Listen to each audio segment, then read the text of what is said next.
Assalamualaikum warahmatullahi wabarakatuh. Perkenalkan, nama saya Lydia Rahmawati. Saya jurusan S1 PJJ Akuntansi.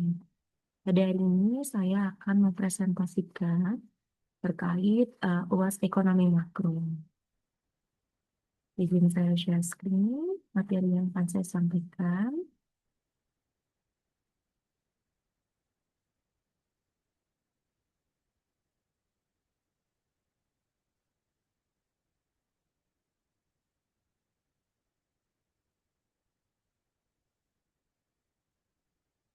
Baik, yang pertama adalah terkait kurs valuta asing. Pengertian dari kurs valuta asing sendiri adalah nilai tukar antara satu mata uang dengan mata uang lainnya.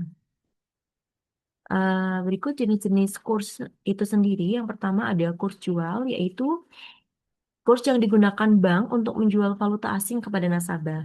Dan yang kedua adalah kurs beli, yaitu kurs yang digunakan bank untuk membeli valuta asing dari nasabah. Serta yang ketiga adalah kurs tengah, yaitu rata-rata dari kurs jual dan kurs beli.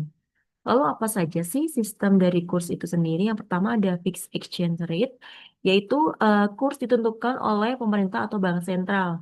Yang kedua adalah floating exchange rate. Namanya saja floating ya, berarti itu ditentukan oleh mekanisme pasar. Yang ketiga adalah kurs mengambang terkelola atau managed float yang diartikan sebagai kombinasi antara tetap dan mengambang. Lalu apa saja sih faktor-faktor yang mempengaruhi kurs?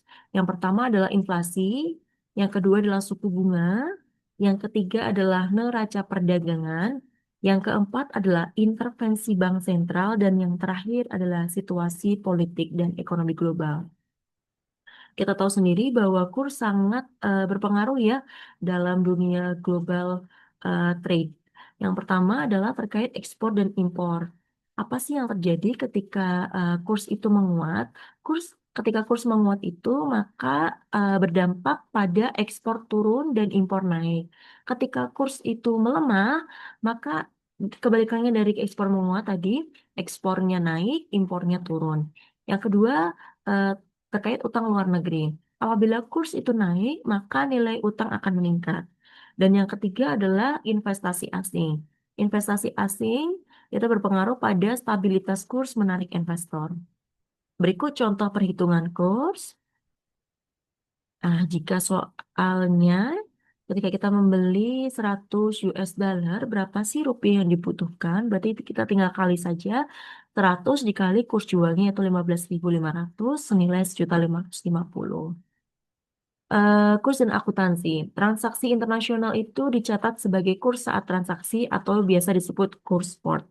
Selisih kurs dicatat sebagai keuntungan atau kerugian kurs. Semua ini diatur dalam PSAK ayat 10. Lalu kesimpulannya, kurs valuta asing berperan penting dalam perdagangan dan investasi internasional. Perubahan kurs mempengaruhi perekonomian negara dan laporan keuangan, serta kurs itu sangat penting bagi pelaku bisnis dan akuntan. Berikut daftar pustakanya. Baik, untuk materi yang kedua adalah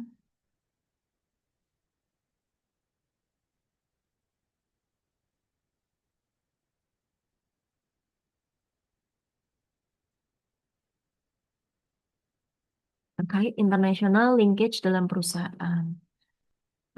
Apa sih yang dimaksud dengan international linkage itu sendiri?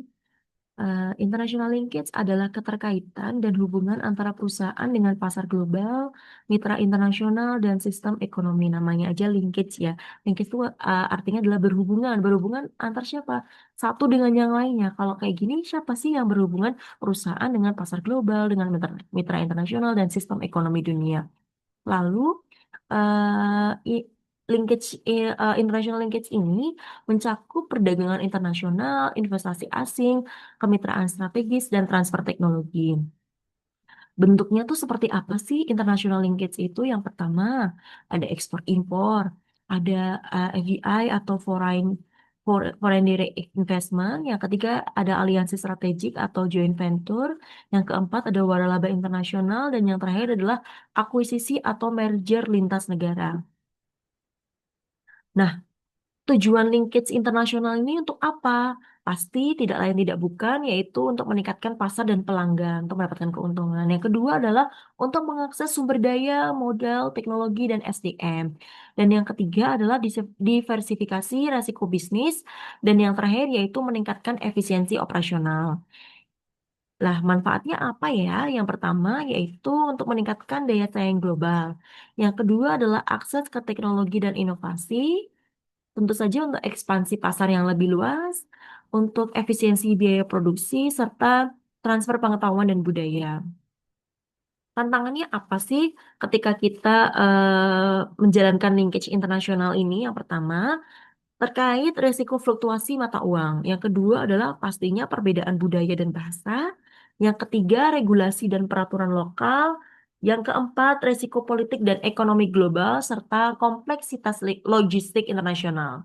Misal saja PT XYZ ini adalah sebuah perusahaan yang ada di Indonesia, menjalin kerjasama dengan perusahaan Jepang dalam bentuk joint venture.